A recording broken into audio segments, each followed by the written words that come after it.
O Senhor é o meu pastor, nada me faltará. Ele me faz repousar em pastos verdejantes, leva-me para junto às águas tranquilas, refrigera a minha alma. Ainda que eu ande pelo vale da sombra da morte, não temerei mal algum, porque tu estás comigo. Certamente a bondade e a misericórdia me seguirá todos os dias da minha vida, e habitarei na casa do meu Senhor por toda a eternidade. Muito bom dia. Como essas palavras acalentam o nosso coração. Sabemos que nós temos um Supremo Pastor, ele não dorme, não descansa, ele é extremamente poderoso, ele está ao nosso lado para afugentar os lobos que tentam nos devorar e nos atacar. O que temos que fazer a cada dia é nos submeter ao seu pastoreio, estarmos ao lado dele, amá-lo, entregar a nossa vida nas suas mãos e nós alcançaremos a vitória.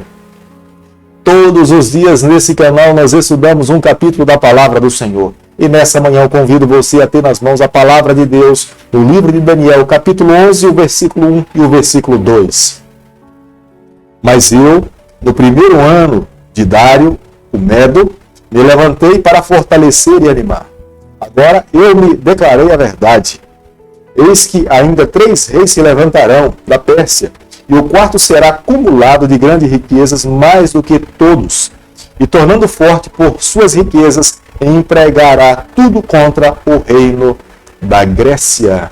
Uma grande verdade, logo no início nós precisamos guardar no nosso coração nessa manhã. Deus está conduzindo a história desse planeta em cada detalhe.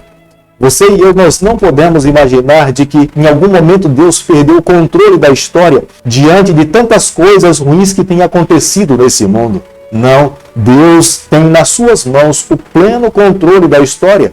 As coisas ruins que têm acontecido nesse mundo, pode ter plena certeza, Deus tem permitido que isso aconteça, para que muitas pessoas entendam que Deus é Deus. Abra os seus olhos na iminência do tempo que nós estamos vivendo. A cada dia que vivemos nessa terra é um dia a menos em que ficaremos nesse mundo. Muito em breve nós levantaremos a nossa cabeça e veremos o nosso Redentor vindo com poder e glória para buscar os seus filhos e viver com Ele eternamente.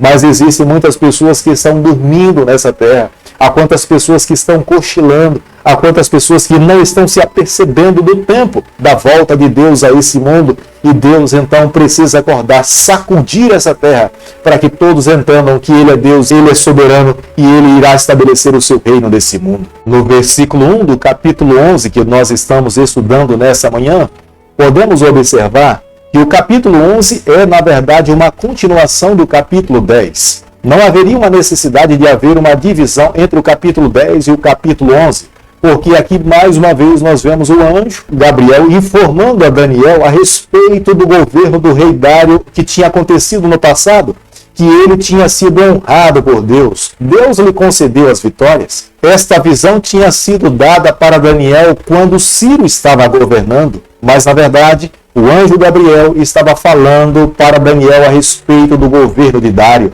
O capítulo 11 é diferente dos outros capítulos que nós já estudamos dentro do livro de Daniel. Os outros capítulos há uma descrição e representações de animais, estátuas e árvores. Mas aqui fala-se de governantes, mas não cita o nome. E através das características, nós precisamos identificar quem são esses governantes que Deus revelou a Daniel. O quarto rei, depois de Ciro, foi Xerxes. E foi ele que acumulou uma grande riqueza. E foi ele também que planejou investidas contra a Grécia. Aqui nós podemos compreender que o anjo Gabriel, quando falava com Daniel, estava se referindo ao rei Artaxerxes. Daniel, capítulo 11, o versículo 3, a Bíblia diz o seguinte: Depois se levantará um rei poderoso, e reinará com grande domínio, e fará o que lhe aprouver. Aqui já podemos observar que o anjo está se referindo ao Alexandre o Grande. Quando ele assumiu o governo, ele dividiu o Império Grego em 4 reinos. Como podemos observar no versículo 5, o Reino do Sul, esse foi estabelecido por Ptolomeu I, o Sóter, que governou o Egito no sul da Palestina. No versículo 6 do capítulo que nós estamos estudando nessa manhã, nós podemos observar que há uma referência ao Reino do Norte. Aqui se refere ao reino de Seleuco, que está localizado ao norte de Israel. Podemos observar que nesse período o povo de Deus ficou preso entre o reino do norte e o reino do sul. Daniel capítulo 11, o versículo 20, a Bíblia diz o seguinte: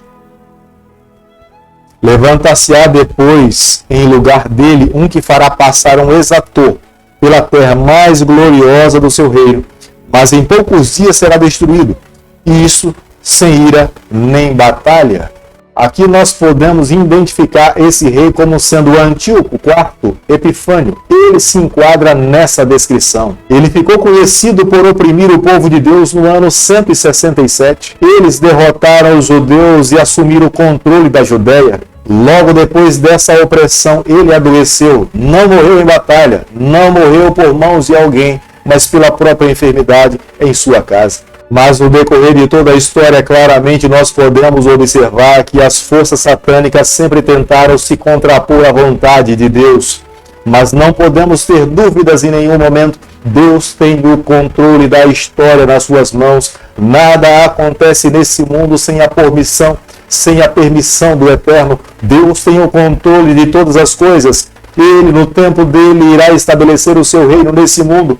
E todo aquele que creu em seu nome irá receber a salvação e irá viver eternamente.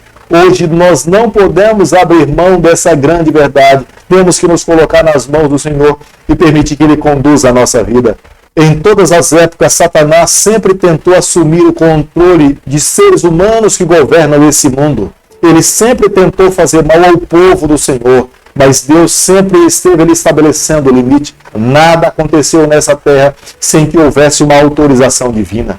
Como nós podemos observar no versículo 45 do capítulo que nós temos estudado nessa manhã, o templo um dia também seria destruído. O templo dessa terra, porque o governo de Deus seria estabelecido nesse mundo. E seria o próprio Deus que iria estabelecer a justiça e seria o sumo sacerdote e o sacerdote juiz para reinar, governar e conduzir as nossas vidas. Hoje nós temos que recebê-lo como Senhor do nosso coração, da nossa vida. Aqueles que se entregam nas suas mãos terão o direito de viver eternamente. Quando estudamos a palavra de Deus, claramente nós podemos ver cada coisa no seu devido tempo se cumprindo. No decorrer da história, podemos compreender que Deus é o Senhor da história.